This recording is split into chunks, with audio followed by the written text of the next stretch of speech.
अस्सलाम students. Exercise हम alcohol की कर रहे थे। पिछले लेक्चर में हमने क्वेश्चन नंबर 3 से 5 तक किए थे। आज हम क्वेश्चन नंबर 5 का सेकंड पार्ट नहीं डिस्कस हो सका था, उसको डिस्कस करते हैं।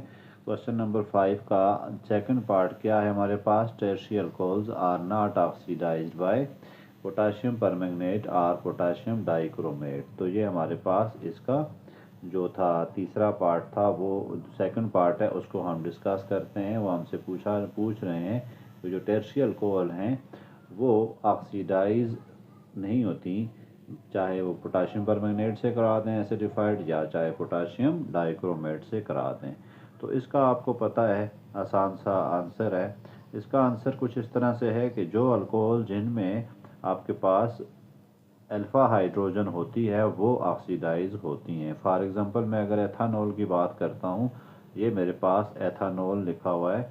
एथानॉल के लिए आपको ये रिक्वायरमेंट है CH3 आपके पास, CH मैं इसको ऐसे लिखूँगा, फिर H और फिर OH। यहाँ पर अगर आप गौर करें तो जो कार्बन फंक्शन ग्रुप के साथ होता है उसको हम कहते हैं अल्फ़ा कार्बन, और जो इसके साथ हाइड्रोजन होंगे उनको कहेंगे अल्फ़ा हाइड्रोजन।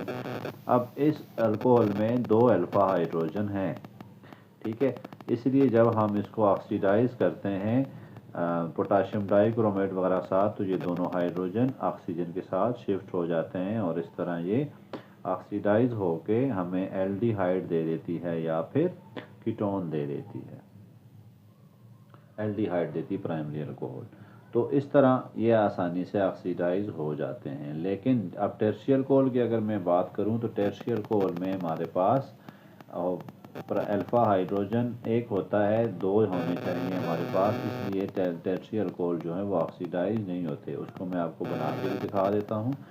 जैसे आपके पास ये एक C है, इसके इर्द गिर्द भी मैं C लगा देता हूँ, CH3, यहाँ पर भी CH3 है, यहाँ पर भी CH3 है और इधर OH है। अब ये हमारे पास टर्शियरी अल्कोहल है।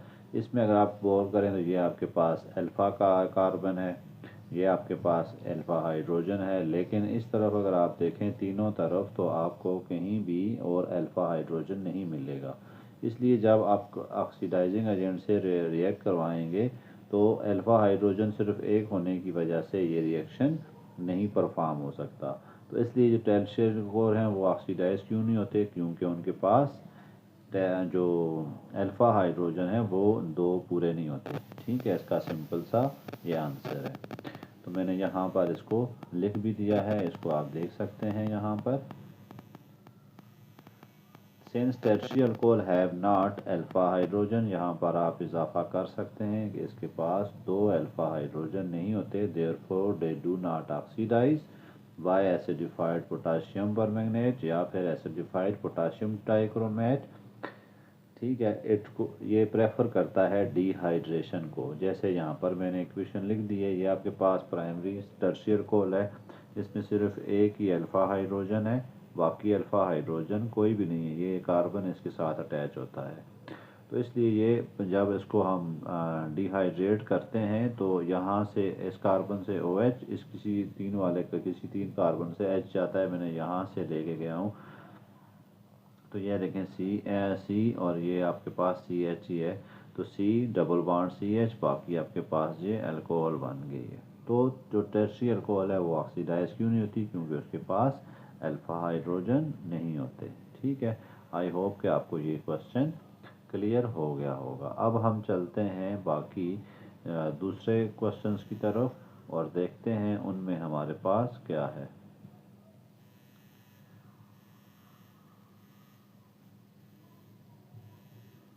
अब देखें, क्वेश्चन नंबर 6 है एथानॉल, और आपके पास क्वेश्चन नंबर 6 है how will you differentiate between methanol and ethanol.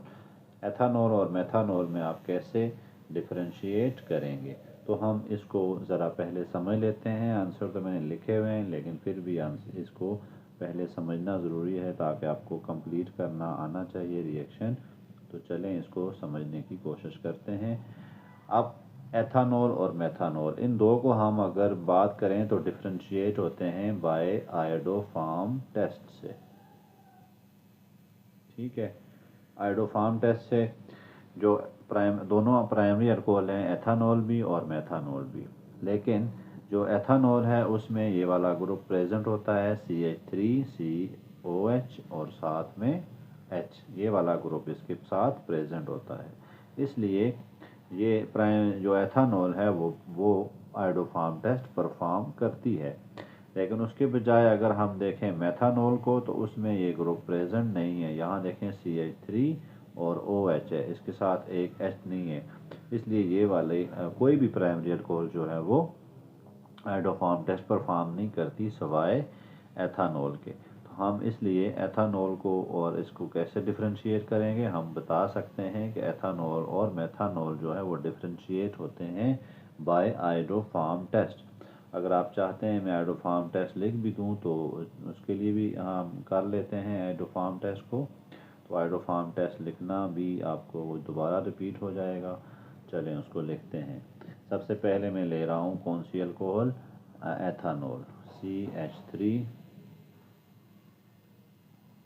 इसको ऐसे लिख देते हैं ताकि आपको रिएक्शन जब मैं समझाऊंगा तो फिर आपको लिखना आना चाहिए। प्लस 4 मालिक्यूल हम लेते होते हैं आयोडीन के और 6 मालिक्यूल लेते होते हैं कास्टिक सोडा के। ठीक हो गया।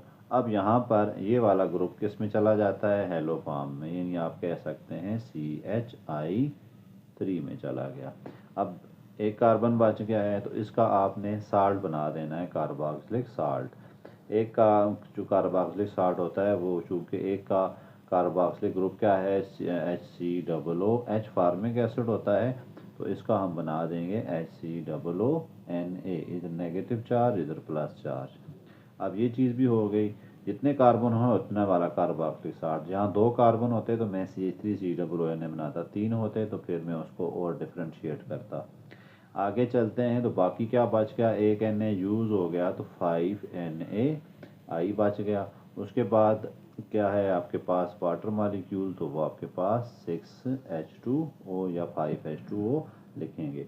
तो ये आइडोफार्म टेस्ट था एथानॉल का। मेथानॉल के साथ जो आपके पास मेथानॉल है वो नो रिएक्शन देगी जब हम इसको आयोडीन के साथ बेसिक कंडीशन में रिएक्ट कराएंगे। ठीक है, आप लिख दीजिएगा नो रिएक्शन। रिएक्शन लिखने की ज़रूरत भी नहीं है, आप थ्योरी में बता सकते हैं कि ये आइडोफार्म टेस्ट परफॉर्म नहीं करती हैं। ठीक है, तो आसान सा क्वेश्चन था।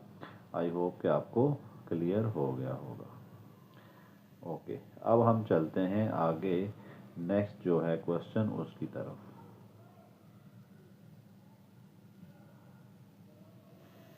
नेक्स्ट क्वेश्चन में देखते हैं हमारे पास क्या क्या हुआ है। तो नेक्स्ट क्वेश्चन आसान सा है, उसमें भी कुछ डिफरेंशिएट ही है आपके पास। तो उस डिफरेंशिएट यहाँ मैं इसका आंसर भी आपको समझा देता हूँ। Ethanol and methanol are primary alcohols, they are distinguished by iodoform test. In primary alcohols only ethanol gives this test. ठीक है, क्योंकि इसमें ये वाला ग्रुप प्रेजेंट होता है। अब आगे देखते हैं हमारे पास क्या है, एथानॉल जो हमारे पास क्या है CH3OH 4I2 प्लस 6NaOH। देखें इसको मैंने कहाँ पे लेके चला गया हूँ, इसको ये चला गया आपका CHI3 में आइडोफार्म में। यहाँ एक कार्बन बचा तो उसका आपने कार्बोक्सिलिक साल्ट बनाना है, या नेगेटिव और प्लस लिख दें, अच्छी बात है। और इसका कलर लिख देना होता है आपने, येलो प्रेसिपिटेट होता है। इसी तरह 5 मालिक्यूल वाटर के बनते हैं और 5 मालिक्यूल इसके बन जाते हैं सोडियम आयोडाइड के। उसके बाद नेक्स्ट क्वेश्चन की तरफ देखते हैं। नेक्स्ट क्वेश्चन हमारे पास क्या है, तो नेक्स्ट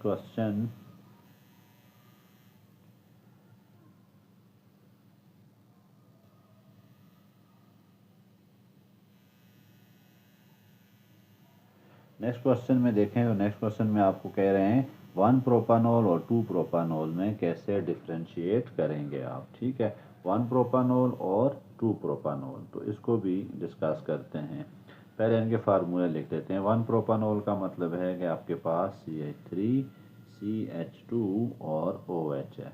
2 प्रोपानॉल का मतलब है दूसरे जो कार्बन है आपके पास उसके पास जो फंक्शनल ग्रुप है वहाँ पे अटैच है। ठीक है, तो ये आपके पास आ गया 2 प्रोपानोल। अब आप देखें इस अल्कोहल में ये वाला ग्रुप है या नहीं, CH3 CH और साथ में OH। तो यहाँ आप देखें तो इसके OH के साथ क्या अटैच है, CH2। ये वाला ग्रुप तो है ही नहीं है, इसलिए ये आयोडोफॉर्म टेस्ट परफॉर्म नहीं करेगी। इस अल्कोहल के पास जाएं तो यहाँ पर ये ग्रुप इधर प्रेजेंट नज़र आ रहा है। तो इसलिए जो 1 प्रोपानोल और 2 प्रोपानोल में डिफ्रेंशिएट के लिए हम क्या करेंगे, आयोडोफॉर्म टेस्ट परफॉर्म करेंगे। ठीक है, तो आयोडोफॉर्म टेस्ट जो 1 प्रोपानोल है वो नहीं देगी, 2 प्रोपानोल देगी। तो कोई भी अल्कोहल जिसमें CH3 CH2 और OH ग्रुप प्रेजेंट होगा वो आयोडोफॉर्म टेस्ट देंगी।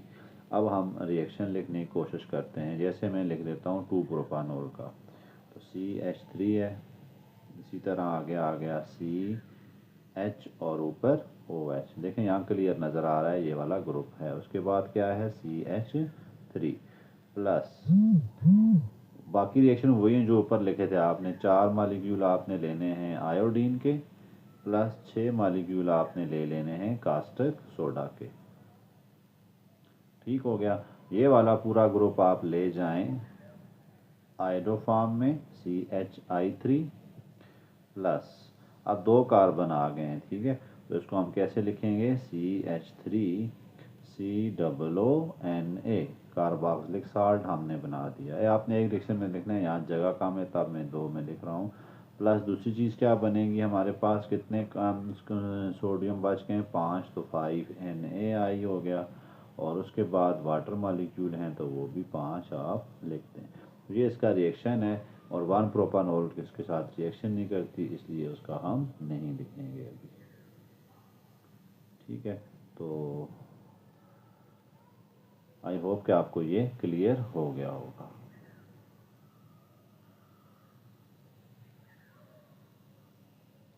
ओके, अब चलते हैं क्वेश्चन नेक्स्ट। मैंने यहाँ इसको लिख के भी रखा हुआ है ताकि आपके लिए मसाइल ना हो और आप इसका आंसर भी लिख सकें। इसको यहाँ से नोट करना चाहते हैं तब भी लिख सकते हैं, किसी को PDF चाहिए तो वो भी मैं फ्री में सेंड कर दूँगा।